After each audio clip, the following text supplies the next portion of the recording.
I know I'm not the only knife on your belt. Maybe if I give you the name, you'll find the thief without any help from me. Then you might figure that just proves you don't need a partner after all. What a sour, suspicious turn of mind you have. Of course, I need a partner. Can you imagine me traipsing through the underways, trafficking with your red axes and their like? Would they trust me or even take me seriously? Not without a great deal of effort on my part, and I have other, more congenial work requiring my attention. Now, please, give me the name. Otherwise, much as it would pain me, I'll have to start questioning your integrity. Sorry. The human heaved a sigh and said, "Oh, very well. Have it your way. I was just trying to expedite matters, but..." As he blathered on, his hand slipped toward the pocket of his robe. Kesk sprang forward. The man in the robe lifted his hand. Stray grains of glittering blue powder leaking from his palm. About to fling the stuff, he registered the fact that the outlaw was already poised to swing his battle axe at his neck, and faltered. Kesh was so angry. Kesh was so angry that the human's hesitation almost didn't matter. "You'd cast a spell on me?" the Tanaruk demanded. The rich man opened his fingers and let the colored sand spill harmlessly away. "It wouldn't have hurt you," he said. "It would merely have inclined you to trust me." Kesh grinned and said, "Not much hope of that now. Come on, you don't truly wish to hurt me. Think of that rosy future I promised you. The Red Axes doing absolutely anything they please without fear of the gray blades. The rest of the underworld either paying homage to you or driving out the Weeble altogether, or driven out of Weeble altogether. You'll never achieve that paradise without me." "Don't be so sure," Kesh said, but he lowered the axe. The human smiled and rubbed his slender neck, as if making sure his head was still attached. "Thank you for your forbearance." "No," Kesh spat. "Thank you for reminding me you're a wizard. You want to help me find the bouquet? Fine. Let's turn out your drawers and closets and see what kind of talismans you've got." "How much farther?" Mary asked. Her guide glanced back over his shoulder. The wavering light of his upraised torch stained one side of his smirking face yellow, while leaving the other in shadow. "We're almost there," he replied. "Almost where?" she demanded. He'd led her into what almost seemed an abandoned section of the underways. No one else was prowling or loitering about, nor had anybody provided a source of permanent illumination. The stink of sewer was stronger there, and puddles of scummy water filled the low spots on the floor. almost to the hideout of the man you're looking for, her companion said. The thief who was friends with the drunken mage. You'd better be right. I am. You just better pay me what you promised. He tramped on, and she followed until, without any warning whatsoever, he dashed the torch in one of the filthy pools, extinguishing it instantly. Mary had discovered the denizens of the underway retired to their beds, drawn at the same time. Decent people were getting up. She'd reluctantly done the same, chatting some fitful slumber at the Paradigm, then resuming her search in the afternoon. Eventually it led her to the Talon Dance, a subterranean tavern catering primarily to goblin kin, lizard men, and creatures even more feral and less welcome in law-abiding towns. A menu scrawled on a chalkboard offered chops, stews, and kebabs prepared with the flesh of humans, gnomes, and elves, and she was far from certain it was a joke. Yet even so, a few representatives of her own species had chosen to patronize the place. One of them had claimed he could guide her to the road she sought, only to lure her down a quiet tunnel and abruptly take away her life. Most likely, he himself possessed a means of seeing in the dark.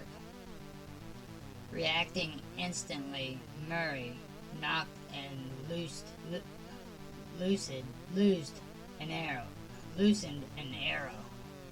Even though she was shooting blind, the shaft thunked into something solid.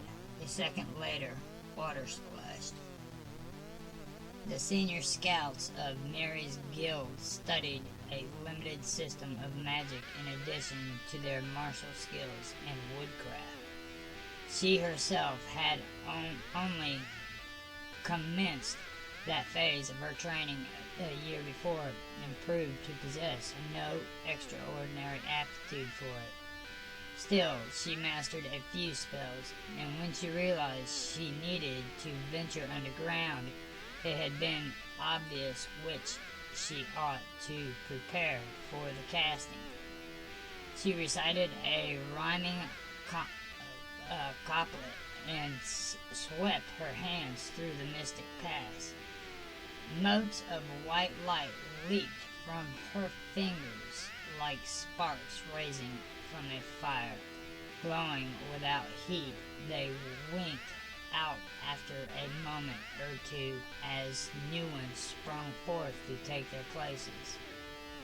In the aggregate, they shone about as brightly as a candle.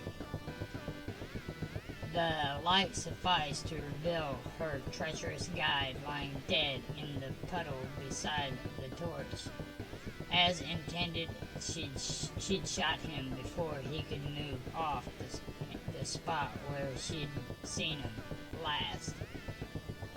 She started to relax, then glimpsed a shifting in the darkness beyond the point where her light began to fail. Her heart pounding, Mary thrusted her sparking hand out as if it was a torch itself. The glow revealed only the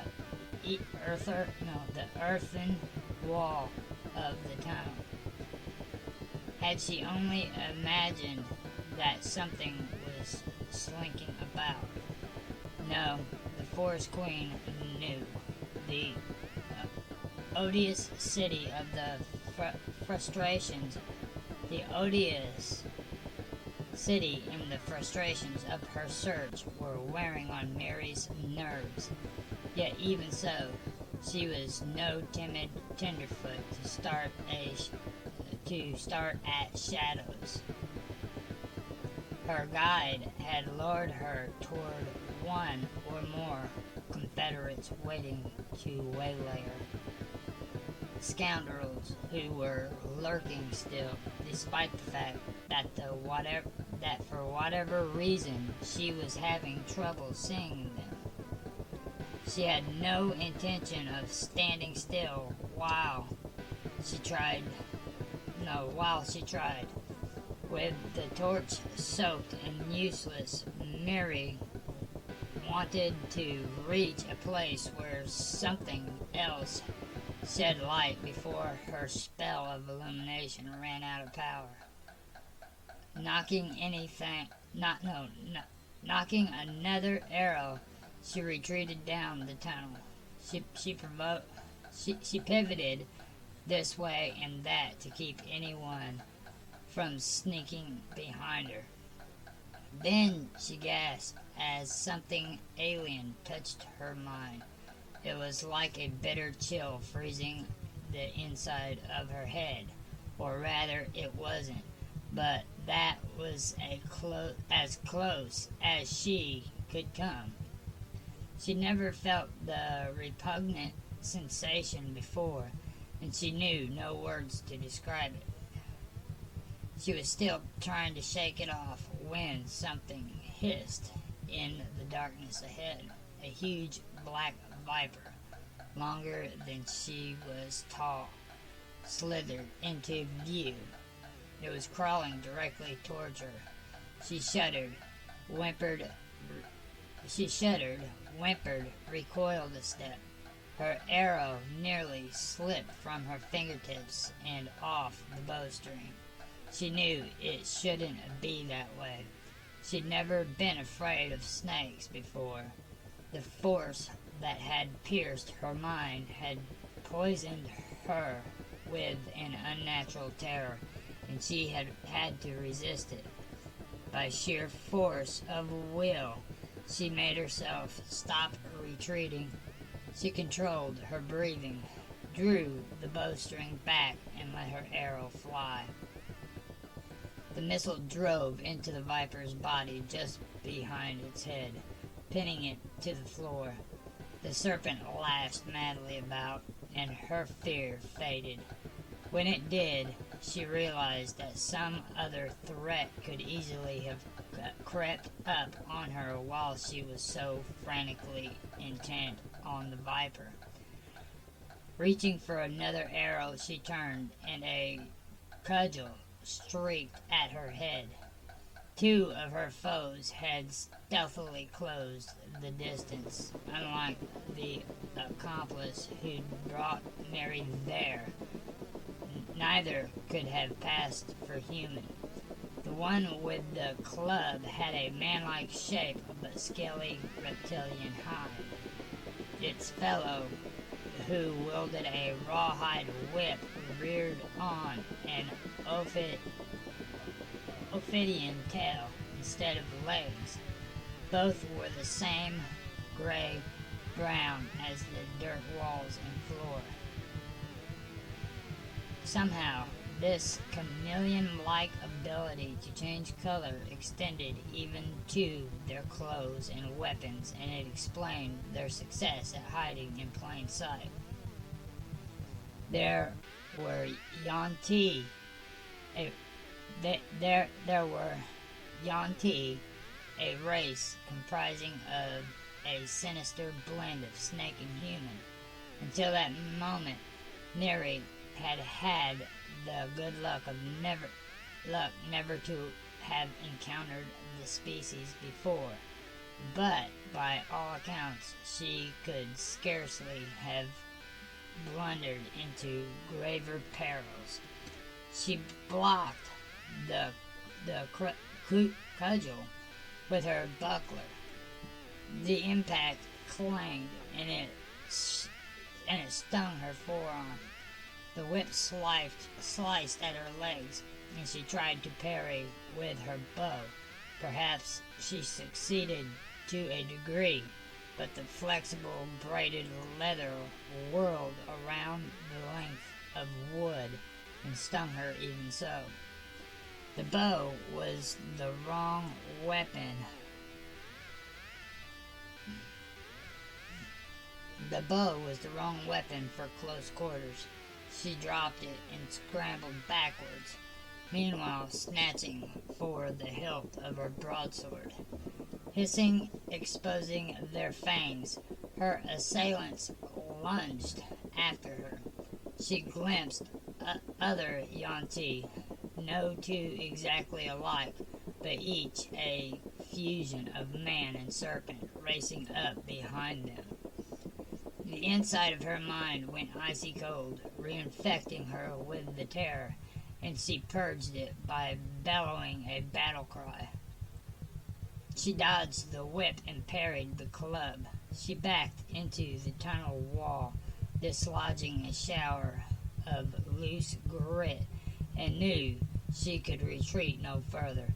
Fortunately, at the same instant, her sword cleared the scabbard. At the sight of the straight, double-edged blade, her foes hesitated. In a moment, they'd spread out to flank her and work together more effectively, except that Mary saw no reason to give them the chance. She sprang at the reptile man with the club. It swung the weapon, but she discerned the blow was going to miss and simply continued her own attack. The broadsword sheared into the Yuan-ti's chest. The creature started to collapse. She yanked the blade free, pivoted, and was too slow.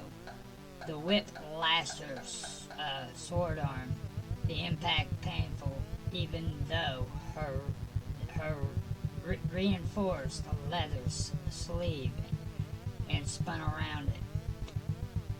The legless Yuan-ti yanked the coils tight and jerked her forward. The creature raised its offhand, which sweated a clear slime, to grab her. Had Mary been panicked or simply a less experienced fighter, she might have dug in her heels and resisted. But she knew she didn't have the time to play tug-of-war. If she immobilized herself the way one of her other foes would overwhelm her, so she didn't resist the pull. To the contrary, she scrambled forward as fast as she could, and when the whip slackened, she regained the ability to wield the broadsword. Unfortunately, by that time, she was in such close proximity to the Yuan-ti that the harsh smell of its acidic secretion stung her eyes and nostrils, so near that it was difficult to bring her blade into play. The serpent man grabbed her shield arm, and her armor started to smolder and hiss.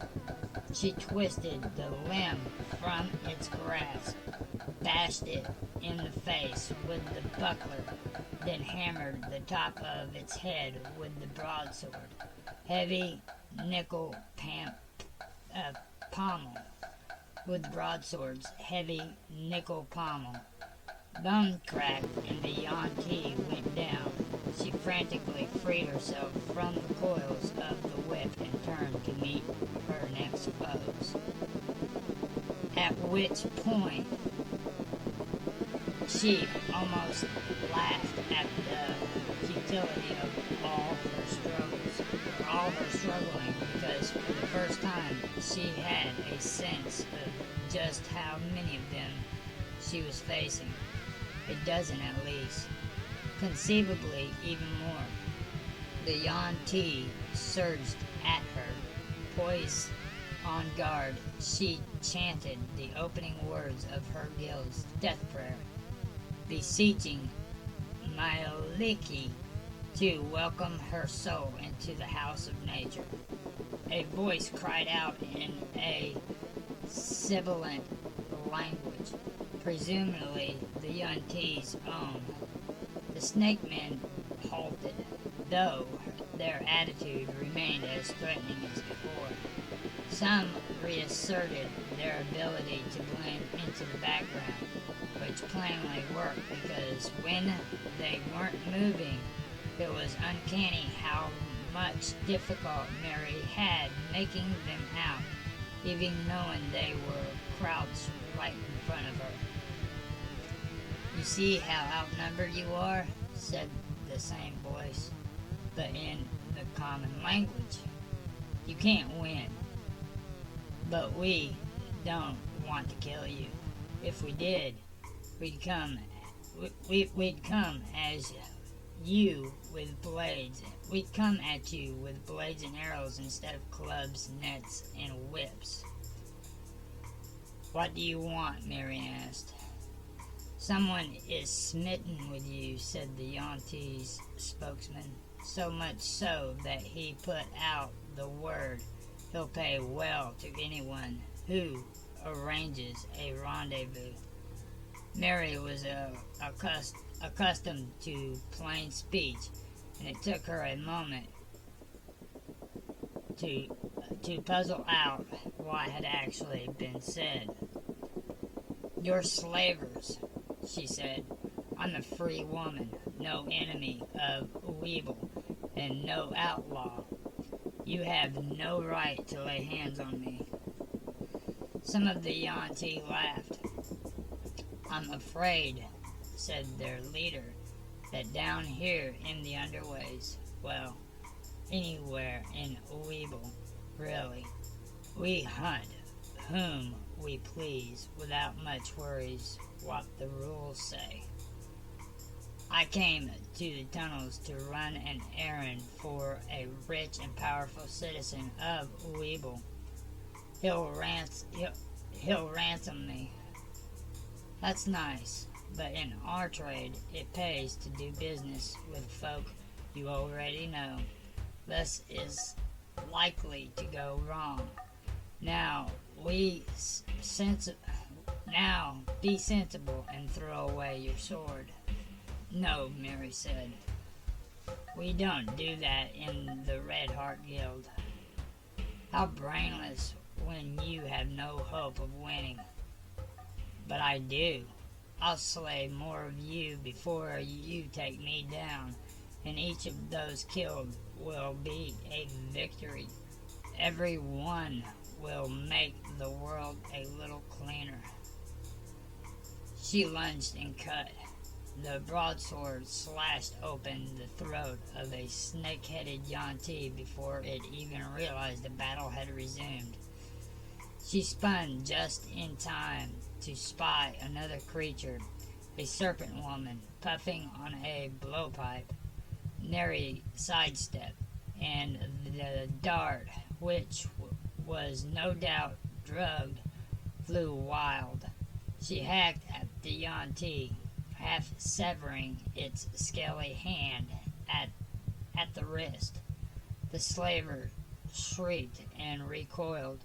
Mary leaped out from under the outflung net with lead weights and fish hooks attached to the edge, and then stamped on it when it dropped to the ground, thus preventing the brute on the other end from pulling it back for another cast. The slaver let go, and its limbs and torso so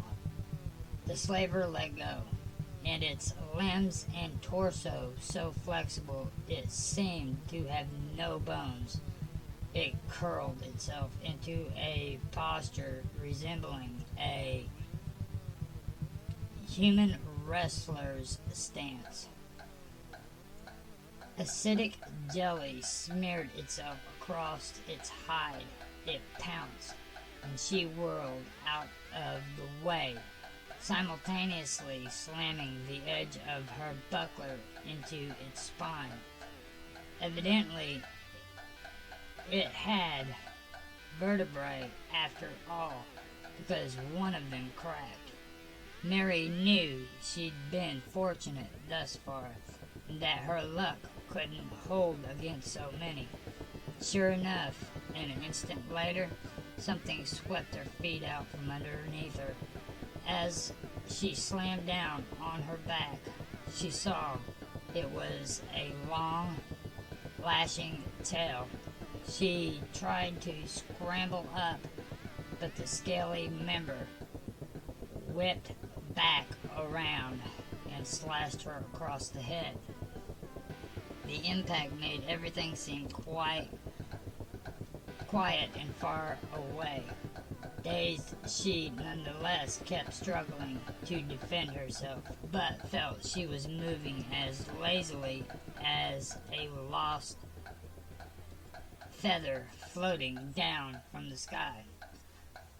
Her foes surrounded her and lifted their weapons. After the carnage she wrought, their faces looked so angry that she wondered if they meant to batter her to death. Perhaps their chief feared something, for it cried, "Remember, we want her alive and her face unmarked." "Fine," said one of the Yuan-Ti in the circle. Its speech was garbled, as if its forked tongue and long, flexible throat were ill-suited to forming words. "But we have to beat the fight out of her, don't we?" It lifted its cat-o'-nine tails, and a spinning steel ring flashed through the air and embedded itself in the back of its hand. His eyes wide with shock, the serpent man dropped its weapon. A second chakram flew an instant later, shearing into the female Yuan-Ti's serpent skull. Then a willy, fair-skinned woman clad in nondescript mantle, robe, and sandals sprang into the midst of the snakemen. It seemed she had no more weapons, not unless the blinding wrapped around her knuckles counted, but the lack didn't trouble her. Whirling, crouching, and leaping in constant motion, she delivered devastating, bone-shattering attacks with her feet, elbows, fists, the edges of her hands, and even her fingertips. Though Mary had traveled far in her time, she had never seen anything like it. Caught by surprise and accordingly rattled, the Yuan-Ti fell back.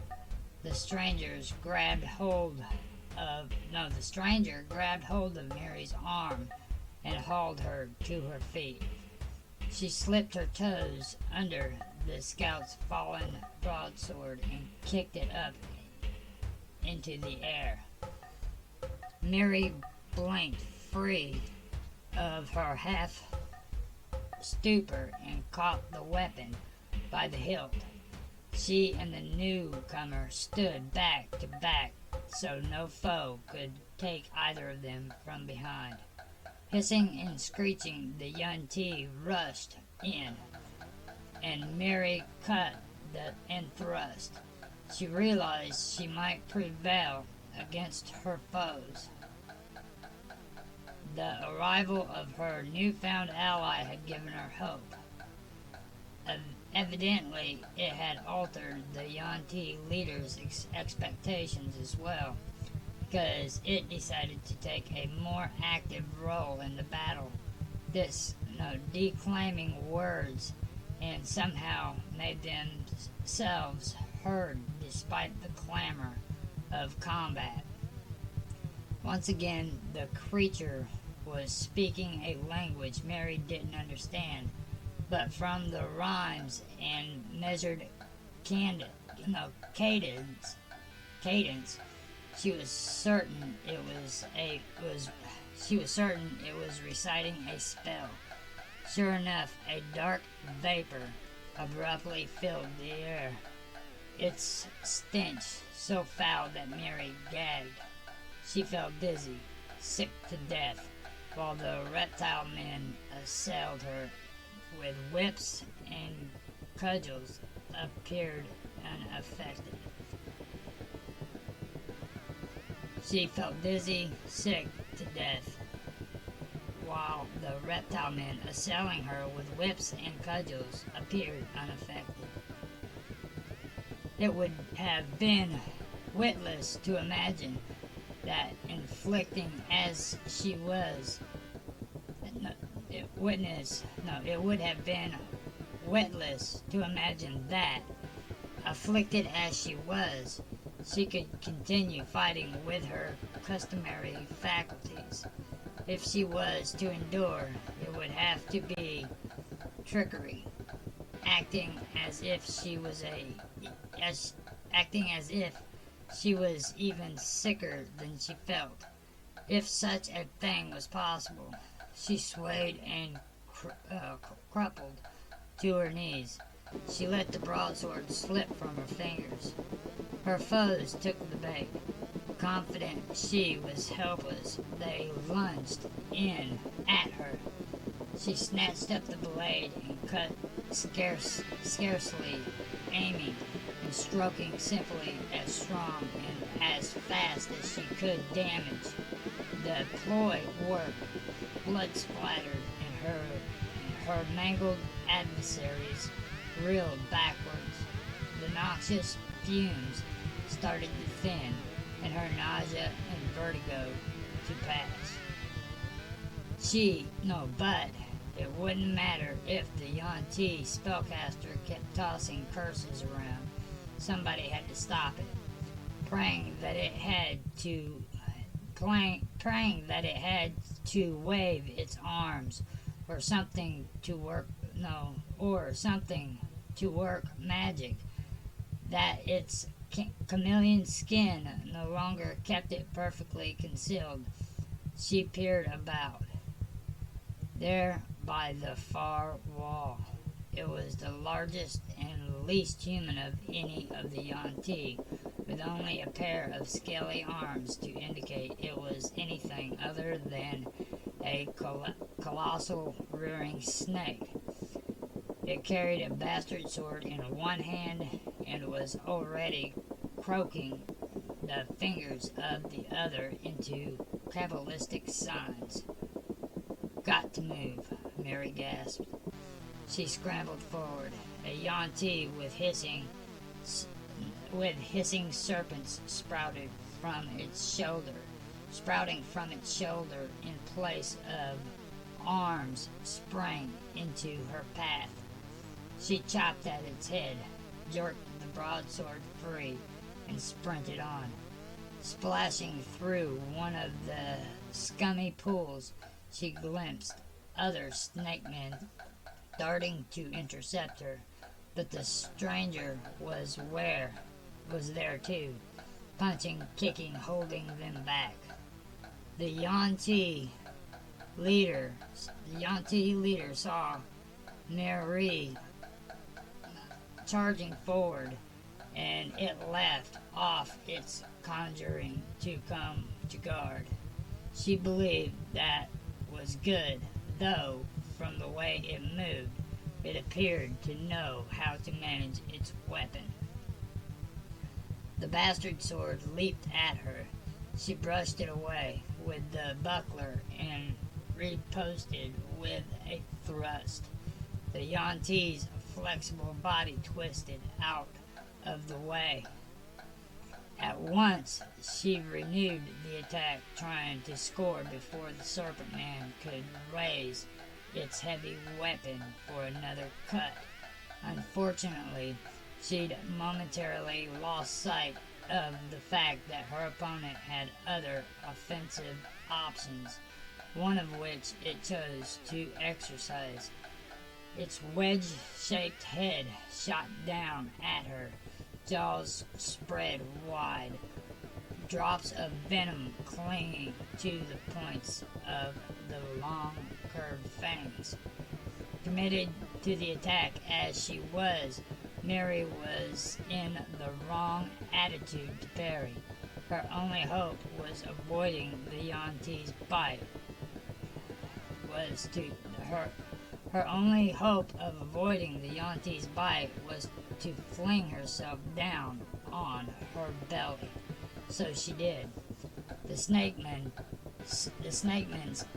snout thumped her between the shoulder like a hammer, but its teeth didn't rip into her body. They would in an instant, though, if she didn't hold them off. She wrenched herself over the hacked blindly. No, she wrenched herself over and hacked blindly. By pure luck, as much as anything else, the broadsword nearly severed the Yantee's head from its trunk, which then flopped down on top of her. The corpse heaved and writhed as Mary struggled out from under it. After a moment, her ally extended a hand to help her drag herself clear.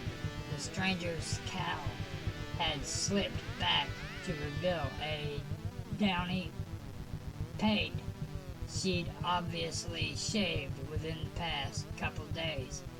Beyond her lay only the motionless bodies of other Yuan-ti.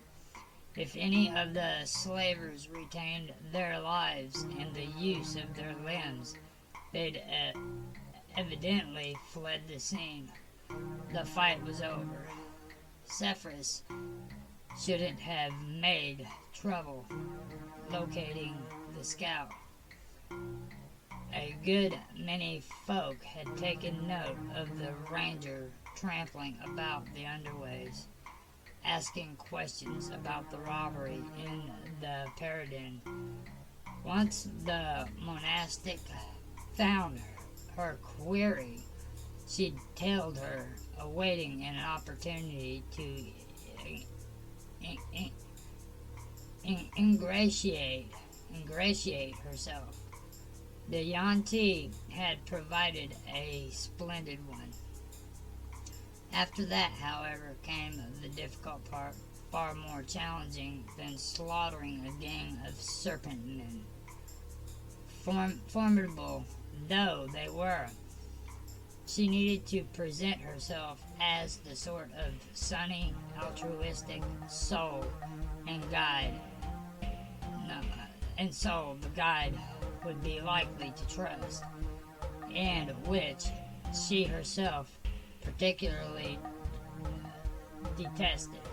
She smiled into the face of the dark goddess's enemy, the same face she'd seen in the Arcanoloth's mirror, and bowed. At that same instant, as if in outrage at her duplicity, the tunnel went pitch black as the guide's hand stopped shedding its luminous sparks. The ranger quickly recited words of power to renew the spell. It was quite a simple charm, though paradoxically one that would forever lie beyond Cephas' grasp. Sorcerers who drew their power from the unholy well called the Shadow Weave were unable to conjure light. There, said the ranger, as the white sparks danced anew. Sorry about that. Cephas grinned and said, "It's all right, though we're lucky it didn't happen a moment or two earlier, or the Yuan-ti would have defeated us for certain. My name is Mary Buckman of the Royal Heart Guild. Thank you for saving my life."